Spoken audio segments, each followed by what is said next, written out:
Bonjour à toutes et à tous, bon réveil dominical, bienvenue sur l'invité.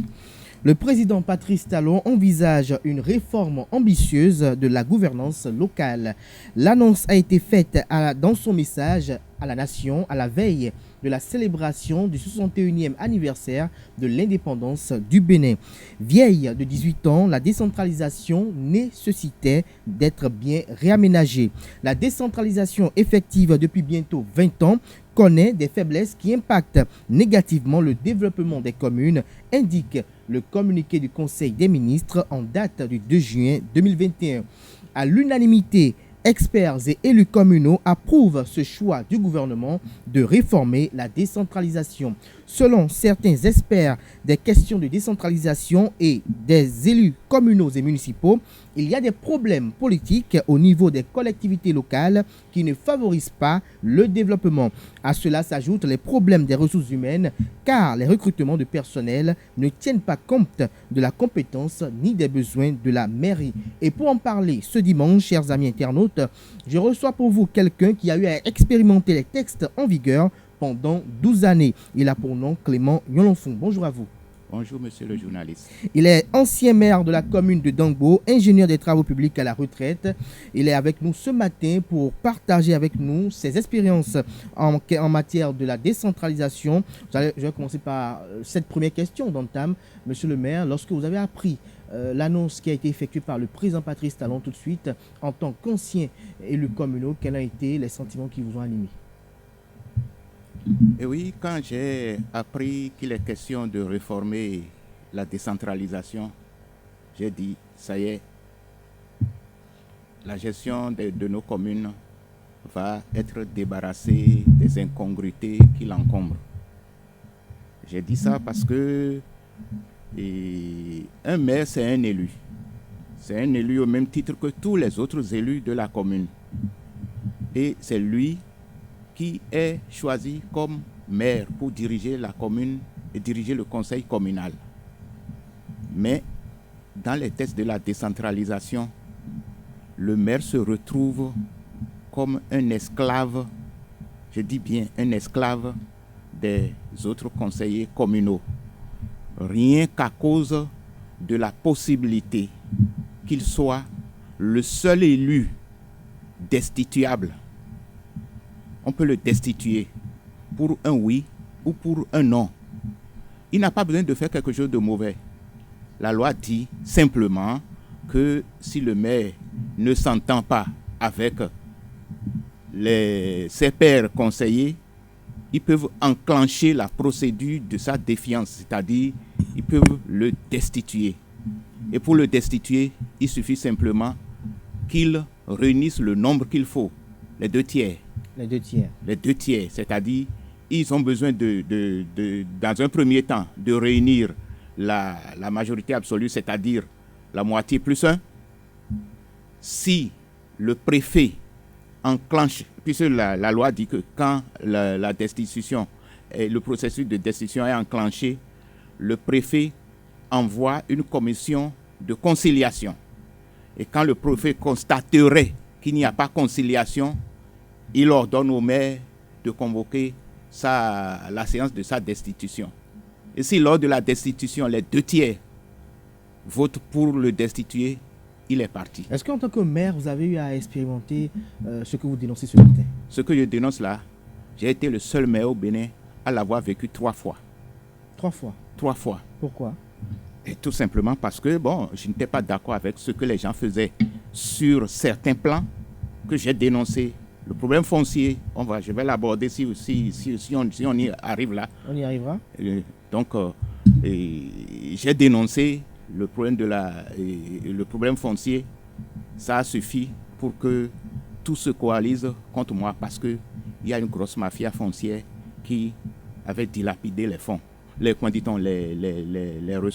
ressources foncières de la mairie. Mais on n'en est pas là encore.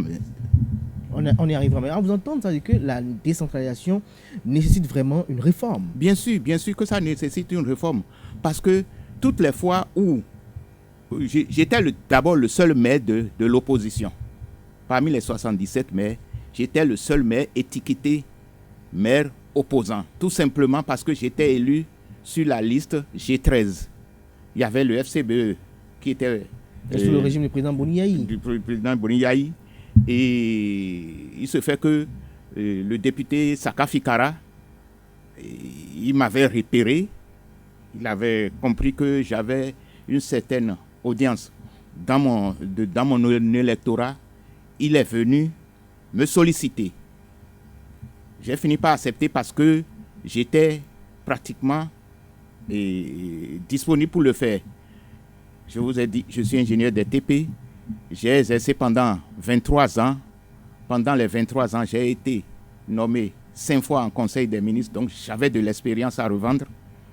Et quand je suis arrivé, j'ai été élu comme maire de la commune de Dangbo. Or, les gens voulaient que ce soit un élu FCBE. L'élu FCBE n'ayant pas pu se faire élire, j'étais le maire élu. Le maire élu du député Saka, vous connaissez tous le député Saka.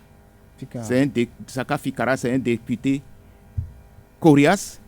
Quand il est à l'Assemblée, quand il n'est pas d'accord pour quelque chose, il sait le dire et de façon très très incisive. Donc, il fallait, on en voulait à Saka, et comme Saka avait la carapace immunitaire, on s'en est pris au seul maire qu'il avait. Il fallait me destituer. Donc, ils ont tenté, après m'avoir envoyé en prison, j'y suis resté pendant 106 jours. Et grâce à la justice qui a eu à ridiculiser le pouvoir en place, j'ai pu être innocenté et repris ma place de maire. Là, ils ont décidé de me faire la peau.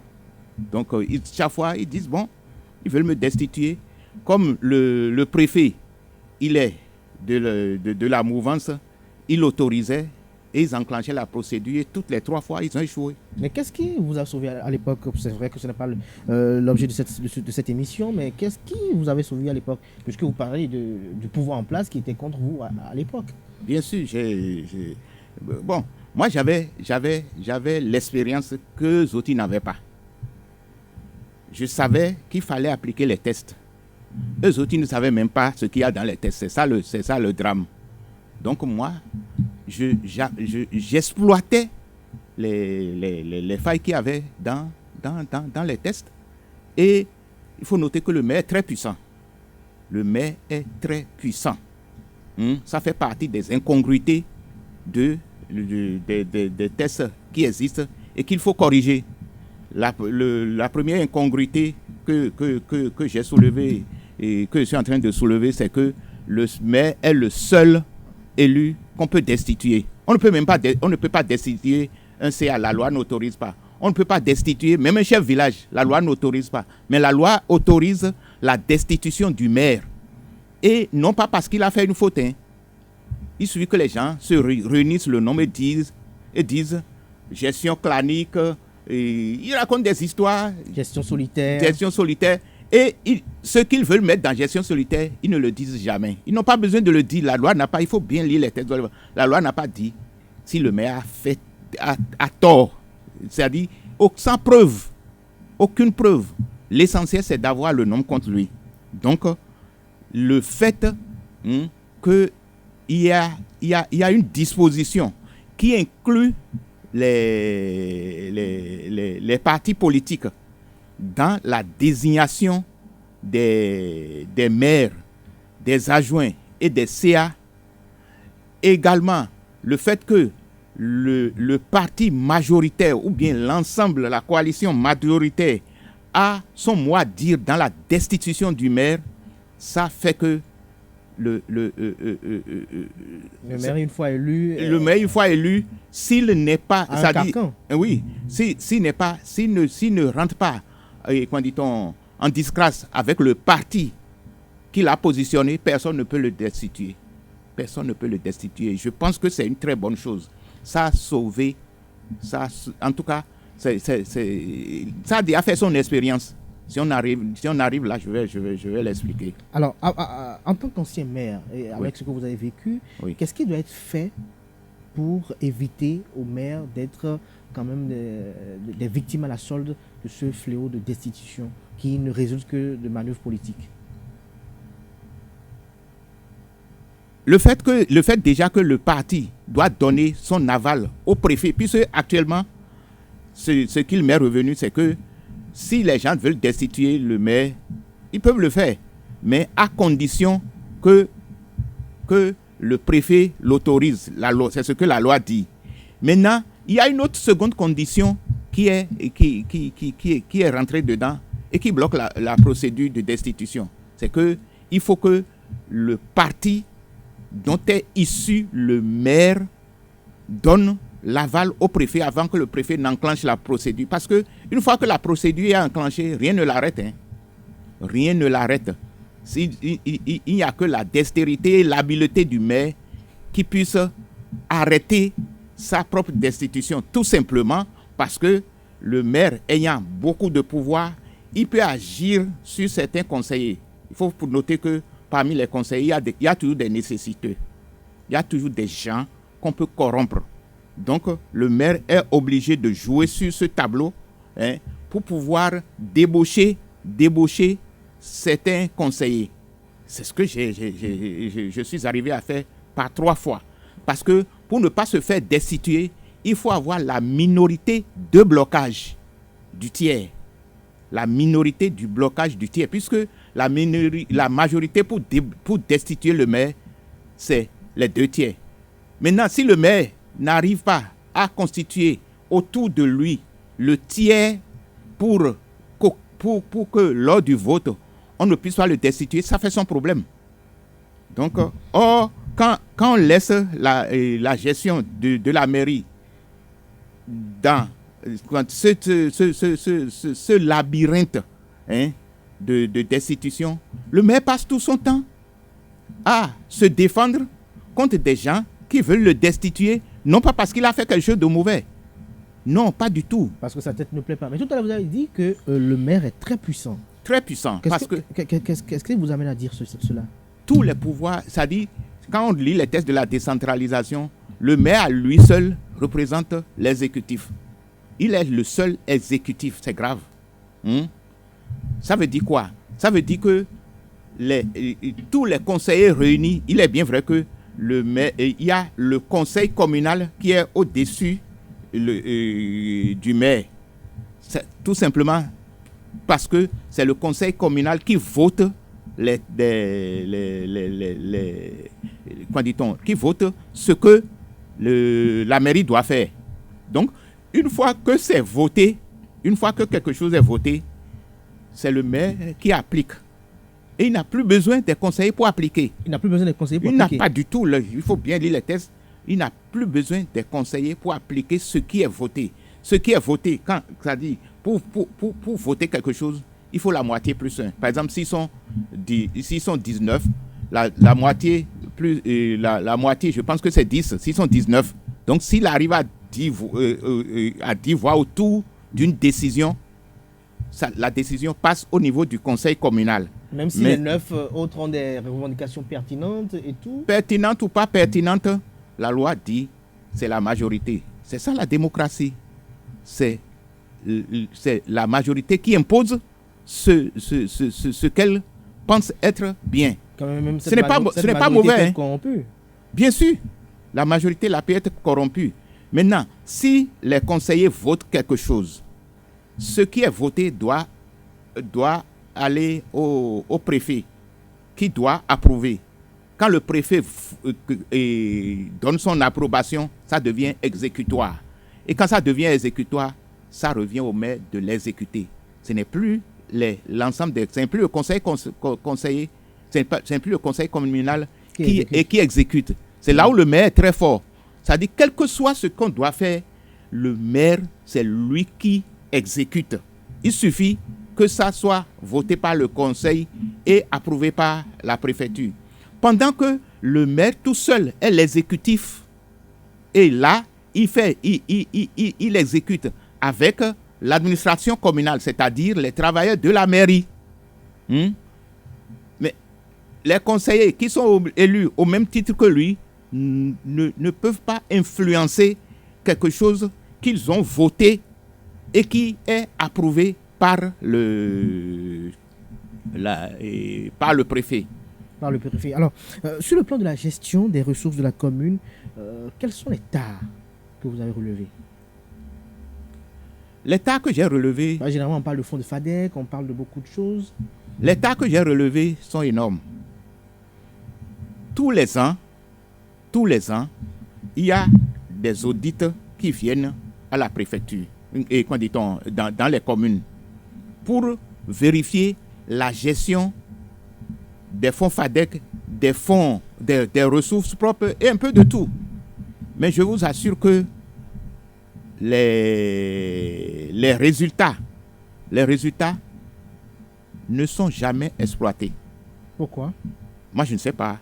Quand je dis que ce n'est pas exploité, c'est nuancé, c'est à nuancer, parce que quand les auditeurs passent, ils dressent un rapport. Avant de dresser le rapport, ils soumettent au maire ce qu'ils ont vu dans sa gestion de l'année. Le maire se défend, mais ça ne les empêche pas de tirer leurs conclusions. Le rapport qui a tiré les conclusions, le rapport qui est établi, ce rapport-là, il est donné au maire. Donc le maire sait ce qui est mal fait. Et il s'engage pour mieux faire l'année qui suit. S'il fait mieux, c'est bon. S'il ne fait pas mieux, je ne sais pas ce qui se passe. Je ne sais pas ce qui se passe sur le plan judiciaire. Mais sur le plan, ça dit, la mairie est pénalisée. La mairie est pénalisée sur le plan des fonds de l'année suivante. C'est-à-dire, quand il y a certaines fautes qui diminuent la masse des ressources financières que l'État central doit voter pour la mairie l'année suivante. Ça ne s'arrête que là. Moi, je trouve que ce n'est pas bon. La réforme, non seulement on doit pénaliser la mairie pour des fautes, c'est-à-dire la retombée, c'est que la mairie est pénalisée dans la diminution des fonds qui lui sont alloués l'année suivante à cause des fautes commises par le maire. En tout cas, dans la gestion de la mairie. Mais on n'en voit jamais. Moi, je trouve que la réforme qu'on doit faire là, une réforme qu'on doit faire, non seulement il y a ce côté où la mairie doit être pénalisée pour des fautes qui ont été faites dans la gestion en matière, c'est-à-dire les fonds qui doivent être envoyés l'année suivante sont diminués d'autant de points, d'autant de masse d'argent correspondant à la quantité des fautes commises. Oui. Il y a ça là, ça existe. Mais ça s'arrête là. Si en plus de ça, on envoie le rapport à des structures compétentes pour décider du côté judiciaire de la chose, tout le monde va se mettre au pas comme au camp. Ils vont se mettre au pas comme au camp. Oui. Qu'est-ce que vous dites par là? Vous estimez que si le maire, les gendarmes? Non, mais c'est la peur du gendarme qui est le début de la sagesse. Si vous commettez des fautes et que, par exemple, si on commence par envoyer les rapports, par exemple, dans une structure judiciaire qui qualifie la faute commise et pénalise judiciairement le maire, quand deux ou trois maires, quand on va faire ça pendant 2 ans, pour les maires qui sont en fonction, quand on va faire ça, vous allez voir que tout le monde, personne ne voudra aller en prison. Personne ne voudra aller en prison pour une faute commise à la mairie. Donc tout le monde va se mettre au pas. Et je souhaite qu'il y ait de réformes dans ce sens.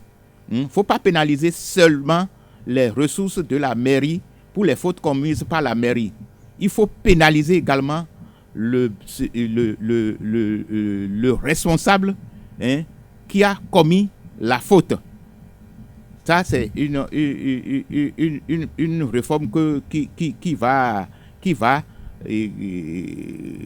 rendre service à la décentralisation. J'ai dit tantôt que le maire est trop fort. C'est-à-dire, le maire est tout seul l'exécutif. Ce n'est pas bon non plus. Moi, je souhaiterais que des pouvoirs que le maire a, hein, qu'ils soient systématiquement, qu'une partie soit systématiquement dévolue aux adjoints.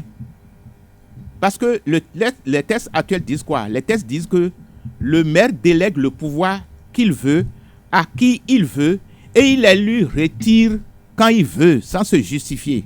C'est ce que les textes disent. Non, je souhaiterais que le premier adjoint ait une parcelle de pouvoir. Le deuxième adjoint ait une parcelle de pouvoir. Dans les mairies à statut particulier, les CA sont également des adjoints, que des délégations de pouvoir leur soient concédées sous le contrôle du maire, bien entendu. Parce que il ne faut pas que ça devienne la cour du roi Péto. Mais que chacun, le maire, les gens à qui il délègue des pouvoirs, que chacun soit personnellement et judiciairement responsable de ce qu'il fait. Je souhaite qu'on fasse cette réforme-là aussi. Vous souhaitez que chacun fasse cette réforme? Vous avez encore d'autres réformes à souhaiter? Oui, je souhaite l'autre réforme, c'est la réforme sur la gestion foncière. La gestion foncière, je me demande pourquoi il n'y a pas un audit foncier systématique chaque année. Il n'y en a pas.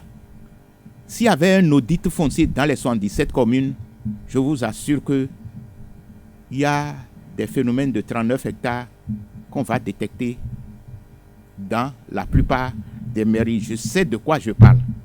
Parce que la gestion qui est faite du patrimoine foncier des mairies, c'est une gestion scandaleuse.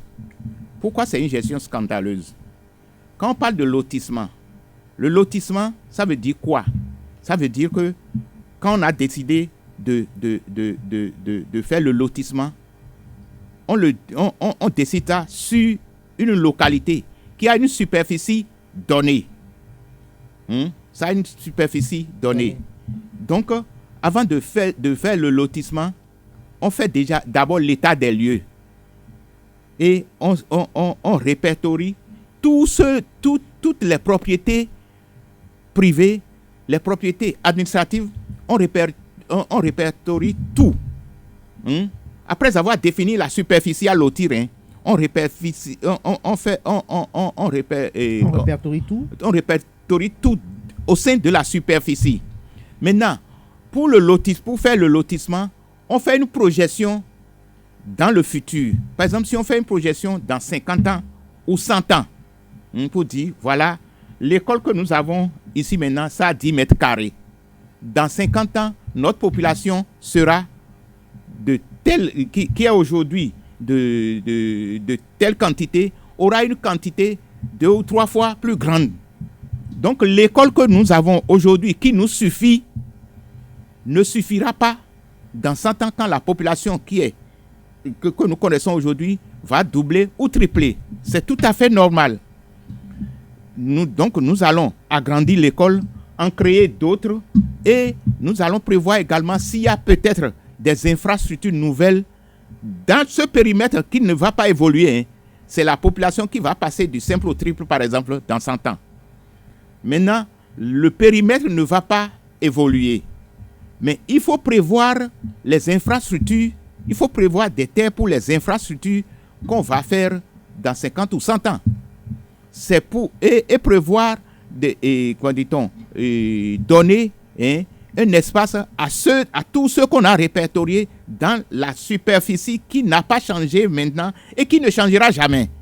Il sera intangible. Donc, maintenant, c'est pour ça qu'on définit un coefficient de réduction. Quand on définit le coefficient là, ça permet de réduire, de prélever des terres chez ceux qui en ont à l'instant T. Et maintenant, quand on applique le coefficient de réduction, par exemple, si on dit coefficient de réduction 40%, ça veut dire que quand vous avez 100 mètres carrés, votre superficie devient 60 mètres carrés, puis on a réduit ça de 40%. Les 40% qu'on a prélevés chez tout le monde, ça permet d'agrandir les infrastructures existantes. C'est ça, les propriétés, les propriétés publiques de la mairie. Et ça permet également de créer des propriétés privées de la mairie. Les propriétés privées, ça veut dire quoi? C'est des surfaces qui sont dégagées, pour lesquelles on n'a pas encore défini qu'est-ce qu'on va en faire. J'ai dit tantôt, pour les infrastructures existantes, on sait déjà que cette superficie, on va l'agrandir. On l'agrandit. Et on définit d'autres espaces pour les réalisations qu'on va faire dans le futur. Ce sont ces espaces-là qui sont en jachère. Oui. C'est-à-dire, c'est là, on dit que c'est pour la mairie. La mairie n'a pas dit que c'est pour telle chose. C'est pour permettre à l'avenir, à la collectivité, de pouvoir avoir l'espace dans lequel on doit pouvoir poser des infrastructures qu'on n'a pas prévues au moment du lotissement. Mais je vous assure que non seulement les espaces publics qu'on a décidé d'agrandir, qui existent, qu'on a décidé d'agrandir, donc on crée d'autres espaces autour de ça, mais qui ne sont pas encore construits. Je vous assure que les gens morcellent les espaces publics là. Pire, ils morcellent pour vendre. Bien sûr, ils morcellent pour en disposer autrement. Alors qu'on avait prévu que ça, c'est l'école. L'école, c'était 10 mètres carrés. On a agrandi pour que ce soit 60 mètres carrés. Les 50 mètres carrés qu'il y a autour là, comme ce n'est pas occupé, bon, il y a la brousse et bon, il n'y a que la mairie et les techniciens qui savent qu'il y a quelque chose là. Puis entre-temps, on a fait de l'espace, on a chassé ceux qui sont autour de la mairie. On est parti les reloger à quelque part d'autre dans l'espace en tant que sinistrés. Donc l'espace se dégage et ça doit rester là. Ça doit rester là, on ne doit pas le toucher. Ça, c'est l'espace autour de l'école, par exemple, autour de la mairie, autour du dispensaire, et ainsi de suite. Maintenant, il y a également d'autres espaces qu'on crée ailleurs, un peu partout, dans le périmètre, qui sont des espaces libres, qui doivent rester libres parce qu'on a destiné ça pour des utilisations publiques futures qui n'ont pas encore été définies. Ces espaces-là, c'est des parcelles libres. Donc, ce sont ces parcelles libres-là que les gens s'en accaparent. Les gens s'en accaparent, puisqu'il n'y a que la mairie qui peut savoir qu'on ait ces espaces libres. Il n'y a que la mairie et la structure qui a fait le lotissement qui connaissent ça. Mais justement, qu'est-ce qui contraint les maires, les chefs d'arrondissement à traîner dans cela? Bon, moi, je ne sais pas ce qu'il est. Est-ce que vous avez eu des tentations lorsque vous étiez maire? Jamais. Je n'en ai pas eu. Je vais vous dire une chose. Je suis peut-être le seul maire qui peut le dire. Je n'ai pas de parcelle à Dangbo. Je n'en ai pas eu avant d'être maire. Parce que ça ne m'intéresse pas. Je n'en ai pas eu pendant que j'étais maire. Et quand j'ai fini d'être maire, je n'en aurai pas. Je n'en ai pas besoin. Je n'en aurais pas besoin parce que dès que je vous ai dit tantôt que je suis ingénieur DTP, donc je connais, je m'y connais en matière de gestion et topographique. Dès que j'ai pris le dossier du lotissement, dans la première semaine, j'ai vu qu'il y a 206 parcelles appartenant à la mairie qui ont été distraites. J'ai dit, retournons les 206 parcelles dans le patrimoine de la mairie. C'est ce qui m'a coûté. Déjà, je suis un maire opposant. On cherche Saka Fikara, on ne peut pas l'atteindre. Et moi, maintenant, je viens parler de 206 parcelles. Je viens parler également de 206 parcelles disponibles, c'est-à-dire les réserves privées de la mairie. Je parle également des réserves publiques existantes qui ont été morcelées. Je vous en prie que j'ai eu tous les mots du monde. Hein. Vous avez tous les mots du monde. Oui. Alors, tout à l'heure, on parlait des maires. Oui. Est-ce que vous pensez qu'il faut revoir, par exemple, lorsqu'on va vouloir faire les réformes, le profil des maires, le profil des CA, puisqu'on entend généralement des récriminations par rapport à telle chose, parfois le fait que les maires ou les CA n'aient pas des notions élémentaires en matière de droit, c'est cela qui les entraîne dans des compromis ou dans des compromissions et autres. Est-ce que vous pensez qu'il faut revoir le profil du maire ou du chef du CA, du conseiller communal directement? À mon humble avis, il faut voir ça. Il faut revoir ça. Mais je sais que ça ne va pas prospérer. Pourquoi? Je sais que ça ne va pas prospérer pour deux choses. Il y a tout d'abord, c'est une question d'éducation et une question d'éthique. Si vous arrivez dans l'intention de vous enrichir à la mairie, vous allez faire des bêtises. Si vous n'avez pas au préalable, si vous ne vous suffisez pas au préalable avant d'arriver à la mairie, si vous n'avez pas votre gagne-pain assuré avant d'arriver à la mairie en tant que maire, vous allez faire des bêtises. Maintenant, il y a des maires qui ne sont pas très instruits, mais leur éducation les guide de façon qu'ils savent que le bien public, il faut le respecter. Il le faut. Mais il faut noter que la décentralisation, c'est quoi?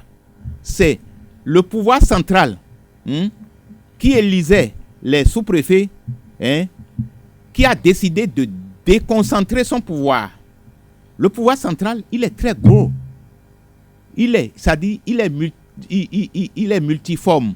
Donc, ça embrasse tous les domaines. Il faut quelqu'un qui a quand même un certain background et intellectuel pour pouvoir lire de façon efficiente tous les dossiers. C'est pour ça que j'aurais proposé, ce n'est pas nécessairement ce que je dis qui peut être vrai, Tout à fait. parce que je connais des maires qui ne sont pas de hauts intellectuels, mais qui gèrent bien. Mais j'aurais souhaité qu'on puisse dire, parmi les conseillers, pour être maire, il faut avoir un certain niveau. Je peux dire par exemple le bac. Je peux dire par exemple pour les CA, je peux dire par exemple le BEPC. Parce que si le maire ne sait pas lire, si le maire ne sait que lire et écrire, comment il peut déchiffrer les gros dossiers sur lesquels il doit prendre des décisions? Il est soumis dans ce cas au bon vouloir des techniciens de la mairie, c'est-à-dire le personnel administratif qui va lire à sa place et lui dire ce qu'il faut faire. Et maintenant, les conseillers vont voter, c'est-à-dire il faut... Mais je sais que ça ne va pas prospérer parce que ceux qui doivent voter, c'est à l'Assemblée que ça se vote. Est-ce que parmi eux-mêmes, il n'y a pas beaucoup de demi-lettrés? Alors, donc, c'est les premières moutures de l'Assemblée. Vous avez vu que c'était des gens de vrais intellectuels. Et celui qui doit voter des lois, il doit connaître ce que contient la loi pour la voter. Vous n'êtes pas sans savoir qu'aux dernières élections, il y a les députés ont voté des lois à l'Assemblée, et ils s'en vont maintenant à la Sénat. C'est eux qui ont voté la loi, la loi qui a été promulguée par la Cour constitutionnelle. Et la loi qui a été, quoi dit-on, votée au Parlement, la Cour a le constitutionnalité, le chef de l'État a promulgué, et après, ils se déplacent. C'est eux qui se déplacent avec cette loi qui a déjà franchi, cette loi qu'ils ont votée, qui a déjà franchi toutes les étapes jusqu'à la promulgation par le chef de l'État. C'est eux qui s'en vont demander l'explication au directeur de la Sénat, ouais, que c'est ridicule. Monsieur le maire, lorsque nous restons dans le cadre de la mairie, de l'administration communale, comment se font les recrutements du personnel? Les recrutements du personnel, ça se fait comment? Le maire, il définit le complément de personnel qu'il veut. Il définit ça et il inclut ça dans le budget de l'année qui suit. Et le conseil communal vote. Si le conseil communal vote que voilà, le maire veut recruter 4 agents de tel profil, si ça va à la préfecture et que ça revient avec la décision d'approbation, il revient maintenant au maire tout seul. Le maire, c'est lui qui recrute. Mais il recrute en tenant compte des tests de la décentralisation. Parce qu'il ne va pas chercher son frère, non. Il le lance. Il y a toute une procédure. Mais est-ce que la procédure est généralement respectée? La procédure n'est pas généralement respectée. La procédure n'est pas généralement respectée. Tout ça là, on doit... C'est-à-dire, on fait semblant de respecter puisque on met une commission de recrutement en place où il y a le directeur de la main-d'œuvre, mais s'ils veulent le recruter, s'ils veulent tordre le cou au test, ils peuvent le faire. Ils peuvent le faire. Ils peuvent le faire. Tout à l'heure, pour ne pas dire il y a cela quelques années, on a entendu par exemple des primes faramineuses au niveau de certaines mairies où ce sont des maires qui se sont attribués ces primes-là. Qu'en est-il réellement dans la gestion des mairies? Est-ce que c'est le maire qui décide des primes qui doivent lui être accordées ou c'est le conseil communal qui en décide? C'est le maire qui propose, c'est le conseil communal qui vote et ça devient exécutoire quand le préfet approuve. Donc il faudrait, ça dit tout ça là, il faudrait réglementer, il faut cadrer. Le maire n'est pas le seul responsable. Non, le maire, il ne peut pas. Il ne peut pas, puisque il faut que ça soit inscrit dans un budget. Et pour que quelque chose soit inscrit dans un budget, il faut que le budget ait été voté. Il faut que le budget qui a été voté reçoive l'approbation de la préfecture avant qu'on ne le mette en application. En tout cas, il faut cadrer ça. Il faut cadrer ça. C'est pas parce que une mairie a la chance d'avoir beaucoup de ressources propres qu'il faut se permettre il n'y a pas une limitation. Aujourd'hui, il n'y a aucune limitation dans le vote des avantages qui sont dévolus aux conseillers. La loi, il faut que la loi cadre ça aussi. Il faut que la loi encadre, dit-on, l'attribution des ressources. Ce n'est pas encadré. Si les conseillers s'entendent autour de quelque chose, ils font ça, c'est tout. Ils font ça, ils proposent ça au préfet. Et si le préfet, même si on le démarche, il accepte, ça passe, c'est tout.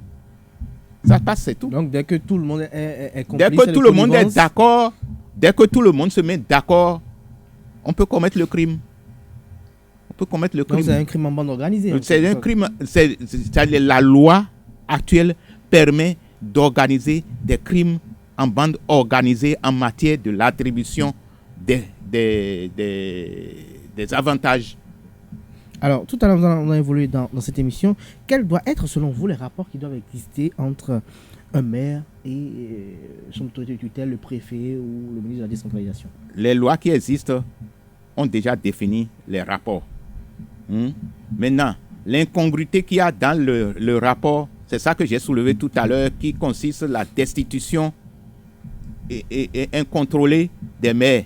Maintenant que le préfet ne peut pas enclencher la destitution du maire sans l'avis du parti majoritaire, c'est déjà une réforme. C'est très bon.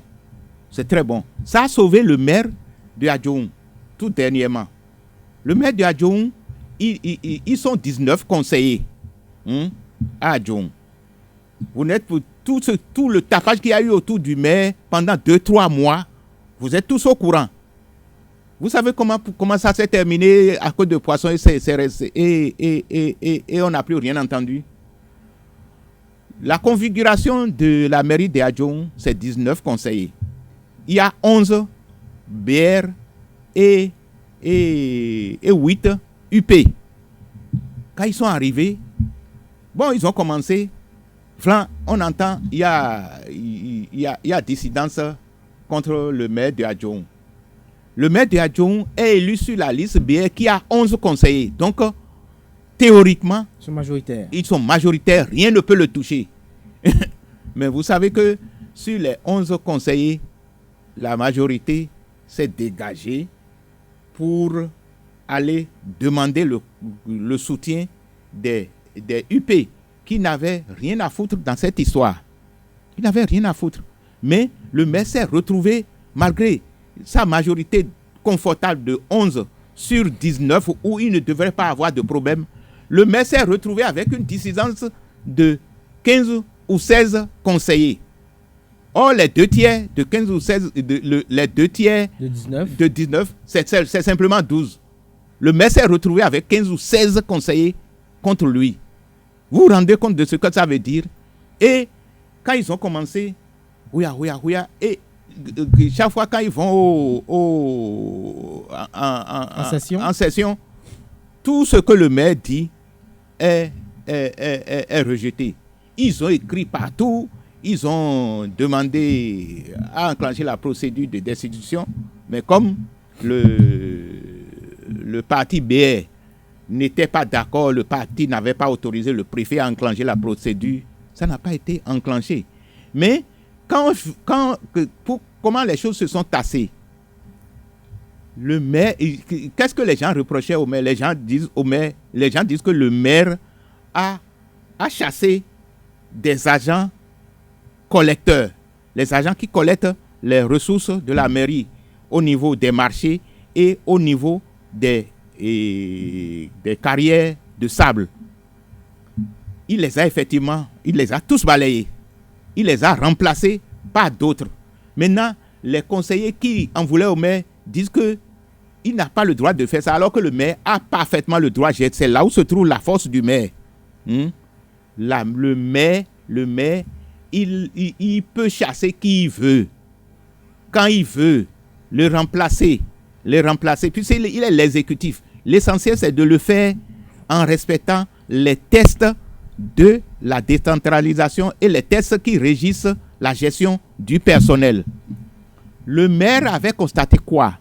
Il avait constaté que par mois, l'équipe des agents collecteurs ne faisait rentrer que 4 ou 5 millions de francs en ressources propres, dans les marchés et dans les carrières. Il s'est renseigné, il a fait des descentes, il a vu que les gens empochaient énormément de sous. Et c'est là qu'il les a tous balayés. Un beau matin, il les a tous balayés. Il a recruté, il a mis d'autres agents là. Et les gens disent jamais, il n'est pas question. Vous remettez. Il a mis le doigt dans le sein d'abeille. Oui, c'est ça. Il a jeté un caillou dans le sein d'abeille. Donc, il faut remettre les gens. Le maire n'a rien dit. Il ne les a pas écoutés. Il a continué. Et eux-mêmes, ils ont continué par le bloquer. Ils ont même voulu qu'on enclenche sa procédure de destitution. Si le BR, la direction politique du BR avait autorisé le préfet à le destituer, on allait le destituer. Mais qu'est-ce qu'on a remarqué? On a remarqué que pendant 2 ou 3 mois là, les nouveaux agents qui ont été recrutés ont commencé par faire rentrer à la mairie plus de 20 millions de francs par mois. De 4 à 5 millions, ils sont pas, c'est-à-dire la recette. Il y avait au moins 15 millions qui étaient dilapidés. La recette était multipliée par 4 ou 5. Maintenant, quand le maire a eu ses résultats, il a publié ça. Tout le monde a dit, ah bon, c'est pourquoi vous vouliez destituer le maire. Il n'est pas question. Mais lorsqu'on parle des relations du maire avec les autres, quelles doivent être les relations entre le maire et les conseillers, les chefs d'arrondissement ordinaires? Est-ce que parce qu'il est le maire, il doit se croire tout permis? Le maire n'est pas tout. Le maire n'a pas le droit de faire ce qu'il veut. Hein. Tout est régi par les tests. Hein. Les incongruités qu'il y a dedans, c'est ça que je suis en train de relever déjà. Hein. Sinon, les tests Les textes sont bien élaborés, mais il n'y a aucune œuvre n'étant parfaite. Il y a des incongruités qu'il faut enlever. Mais est-ce que vous pensez, puisque nous allons progresser vers la fin de cette émission, est-ce que vous pensez que ces réformes vont prospérer puisque là, il s'agit quand même des intérêts qui seront bouleversés. Bien sûr que des intérêts... Ces réformes vont prospérer dans un environnement vicieux. Non, vous vous trompez. Moi, ma vision que j'ai actuellement de la chose, si le gouvernement qui est là actuellement, décide de faire une réforme, le gouvernement là est trop fort. Le gouvernement, il a tous les leviers, que ce soit au Parlement, dans les partis politiques. Quel est le chef du parti politique qui peut s'opposer au gouvernement actuel? Non. C'est le Parlement qui va s'opposer? Non. C'est la Cour constitutionnelle qui va s'opposer? Non. Donc, il s'est dit, si le gouvernement, pour peu que le gouvernement là décide de faire une réforme, il va le faire sans aucun obstacle, parce qu'il est très fort. Il a tous les leviers en main. Mais il y a quelque chose qui m'étonne. Quand vous nous parlez des réformes du système partisan, on avait mis en avant qu'on voulait combattre la divagation, je ne sais pas la transhumance politique. Mais je ne sais pas qu'est-ce qui se passe. Et c'est maintenant que les gens démissionnent du parti sur lequel ils ont été élus. Or, ils se sont présentés aux populations sous BR, par exemple. Ils se sont présentés sous UP, par exemple. Ils se sont présentés sous FCBE. C'est les trois qui... Les gens démissionnent. Mais ils démissionnent. Et les gens ne disent rien. Personne ne dit rien. C'est ça que je ne comprends pas. Je crois que... Là, ça dit... On nous avait évoqué qu'on voulait combattre la transhumance. On voulait faire de grands regroupements. On est arrivé au grand regroupement. Ça, c'est une réussite. Mais la transhumance, là, il faut interdire ça. Si quelqu'un démissionne, il ne faut pas que ce soit... Il faut bloquer ça. Si quelqu'un veut démissionner du parti où il a été élu, il n'a qu'à perdre, il n'a qu'à accepter quand deux ou trois vont perdre leur mandat au profit de leur intérêt personnel, non, au profit de leur suppléant, ils vont rester tranquilles. Il y a par exemple un cas qui se passe actuellement dans mon arrondissement. Dans mon arrondissement qui est Zungué, tout d'abord, aux dernières élections, ils ont tous voulu me positionner encore sur leur liste. J'ai dit, moi, à mon âge, je n'en veux plus. Tout ce que j'ai vécu là, je ne veux plus continuer à vivre des âneries de ce genre. Gardez votre chose. Je veux rester à l'écart. Je veux donner des conseils, mais je ne veux plus. Si j'ai pu traverser 23 ans de gestion de l'administration, 7 ans de maire, 5 ans de conseiller communal, et je m'en suis sorti sain et sauf, je ne sais pas pour qu'est-ce que je serais encore en train de chercher à discuter des places avec ceux qui veulent, ceux qui ont encore la force, de l'énergie. Les jeunes, en réalité. Pas les jeunes nécessairement. Tous ceux qui ont de l'énergie, il y a des gens plus vieux que moi qui sont dedans. Ça fait leur problème. Ils savent ce qu'ils y trouvent. Moi, en tout cas, moi, je ne suis pas riche. Mais je ne suis pas à ça près. Et je ne veux pas aller discuter de ces choses-là avec des gens. Maintenant, le cas qui se pose dans mon arrondissement est le suivant. Dans mon arrondissement à Zungué, il y a 2 conseillers. Les 2 conseillers, il y a un UP et un FCBE. Voilà. Maintenant, je ne sais pas ce qui est... Donc, le chef d'arrondissement de mon arrondissement, c'est naturellement un UP, puisque c'est UP qui a 9, BR à 7 et FCBE à 3. Et ça fait les 19. Il se fait que dans mon arrondissement, le conseiller qui a été désigné comme chef d'arrondissement, on ne sait pas ce qui lui est passé par la tête. Il a démissionné de son poste de CA et il dit qu'il maintient son poste de conseiller communal. Ça veut dire que il n'a pas dégagé. La démission de l'UP ou bien du poste de CA? Non, il a démissionné du poste de CA. Et il décide de conserver son poste de conseiller UP. Ça veut dire que tant qu'il n'est pas dégagé de là, son suppléant ne peut pas prendre. Et son suppléant ne pouvant pas prendre, ça veut dire que l'UP qui est censé avoir le CA de Zungué ne peut plus avoir ce poste, puisque le poste devient vacant. Or, le second conseiller de Zungué, il est FCBE. Voilà que FCBE n'est pas de la mouvance présidentielle. Qu'est-ce qu'on a fait?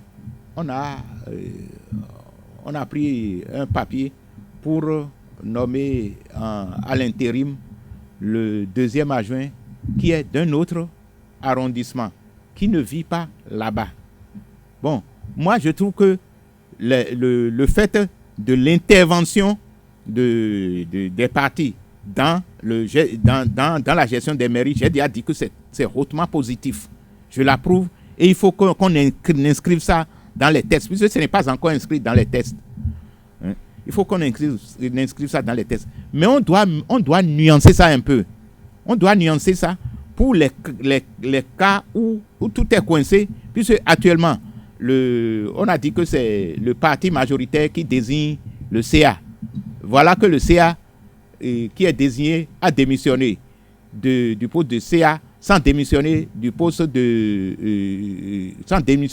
sélectif de conseiller communal pour permettre à son suppléant de prendre et de devenir CA. Voilà que FCBE est de l'opposition. Il est de l'opposition. Ils lui ont même dit, si tu veux être CA, il faut démissionner de FCBE et adhérer à UP. Vous savez qui l'a fait? Il l'a fait, le conseiller FCBE. Il a fait semblant de démissionner de FCBE. Il s'est déclaré UP. Et pourtant, il n'a pas eu le poste. Il n'a pas eu le poste. C'est une très bonne chose. Alors, nous tendons progressivement pour nous sommes pratiques par la fin de cette émission. Je vais vous poser une question. Quelles sont vos espérances pour une décentralisation au service du développement? Mes espérances, il faut que les réformes qui permettent de bloquer les incongruités qu'on vient de citer en matière de gestion de la mairie, c'est-à-dire je souhaite qu'il y ait un audit foncier tous les ans. Un audit foncier, en plus tout d'abord, l'audit financier et administratif qui est fait là, il faut que les résultats, les recommandations soient déférées à une structure compétente pour donner une suite judiciaire à ça. Première réforme. Deuxième réforme, il faut appuyer, j'appuie l'implication des partis politiques dans la gestion des mairies, avec la nuance qu'il faut éviter le blocage qui est en train de se faire actuellement à Zungué. Si le CA qui a démissionné ne veut pas démissionner qui a démissionné du poste de CA ne veut pas démissionner du poste de conseiller communal UP pour permettre à son suppléant de prendre,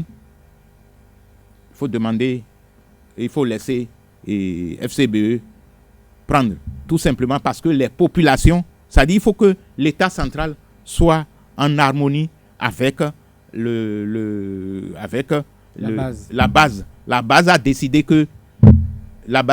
de donner un conseiller à l'UP et de donner un conseiller au FCBE.